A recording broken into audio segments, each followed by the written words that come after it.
गंगा जमुनी संस्कृति वाले हमारे देश में आज जब हमारे सांप्रदायिक माहौल कुछ बिगड़ा है और मिली जुली तहजीब के सामने कुछ चुनौतियां उपस्थित हुई हैं, ऐसे में गांधी और खान अब्दुल गफ्फार खान के विचारों से हमें बहुत ताकत मिलती है और उन्हीं विचारों को समाज में आगे बढ़ा रहे हैं। गांधीवादी और खान अब्दुल गफ्फार खान के एक तरह से शिष्य कहें फैसल खान साहब खुदाई खिदमतगार को दोबारा इस देश में, इस समाज में उभार कर लाए हैं, जो आज से 100 साल, लगभग 100 साल पहले शुरू किया गया था।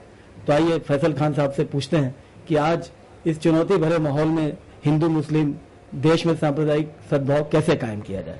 जो मिसट्रस्ट समाज में अविश्वास जो फैला है और बहुत बड़े लेवल पे फैला है, तो अपने अपने लेवल से उसको कंट्रोल किया जाएगा। कुछ एडमिनिस्ट्रेटिव निर्णय होंगे जो लेने पड़ेंगे, कुछ हुकूमत के लेवल के निर्णय होंगे जो लेने पड़ेंगे। गांधी जी जब नवाखाली गए थे और जिसको लॉर्ड माउंटबेटन ने कहा था कि ये क्या हुआ, गांधी जी की तीसरे दिन की मेहनत का नतीजा ये था कि 1.5 लाख आदमी गांधी जी की प्रार्थना सभा में आ गए थे। न ट्विटर था, न फेसबुक थी, न कोई इंटरनेट था, न कोई ईमेल था, न कोई मोबाइल था, और 1.5 लाख लोग जमा हो गए थे और गांधी जी उसमें बीबी अम्तुस सलाम को ले गए थे। उसके बाद गांधी जी ने उनको चिट्ठी लिखी कि तुम अब मेरी बेटी कहलाने की हकदार हो गई हो।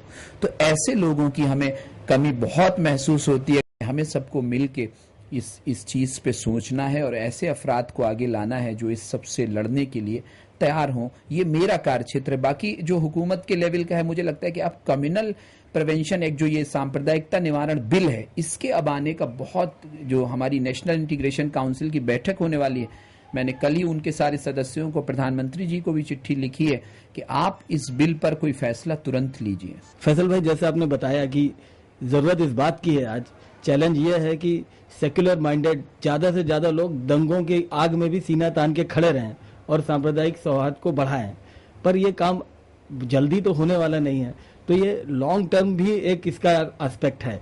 तो आपकी संस्था उस दिशा में क्या काम कर रही है? उसके लिए जरूरी है कि आदमी जमीनी कामों से जुड़े।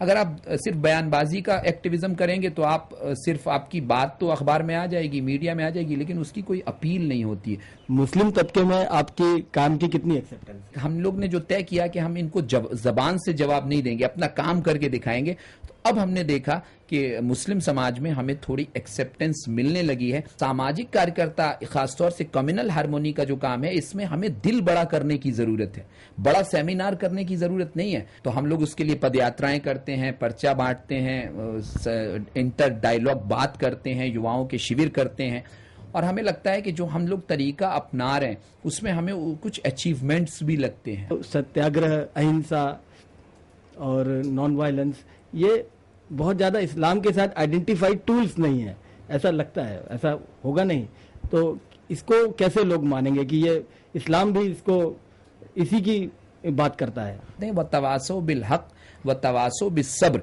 जो हक का रास्ता है, हक को निकाल के लाना है, वही सत्याग्रह है। तो वो उसको मान लेते हैं।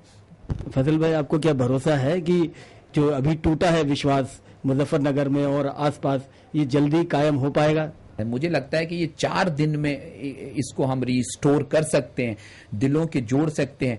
इंसान की एक फितरत है, ये मैं नहीं कह रहा हूं, ये साइकोलॉजिस्ट कहते हैं, मनोवैज्ञानिक कहते हैं कि वो नफरत में बहुत दिन तक जी नहीं सकता है। हर इंसान को अपनी गलती और अपनी सच्चाई पता होती है। गांधी का टूल्स का मतलब सत्याग्रह, उपवास नहीं है खाली। गांधी का हर वो टूल्स गांधी का टूल्स है जो प्रो पीपल हो, सिंपल हो और उसमें कोई ड्रामाबाजी ना हो। हर वो टूल बादशाह खान का टूल है, हर वो टूल विनोबा जी का टूल है, जिसमें सादगी हो, जिसमें जो सत्य पे आधारित हो, जिसमें विश्वास हो, हर वो टूल हमारा। जब मुजफ्फरनगर जैसे हिंसा में फेसबुक, ट्विटर या टेक्नोलॉजी के पास कोई जवाब नहीं है, तो हमें घूम फिर कर वापस आज महात्मा गांधी और बादशाह खान के रास्ते पे आना पड़ रहा है। और फैसल खान साहब उसी रास्ते के एक प्रहरी हैं। कैमरा पर्सन जयश्री के साथ प्रकाश पंत, डीडी न्यूज।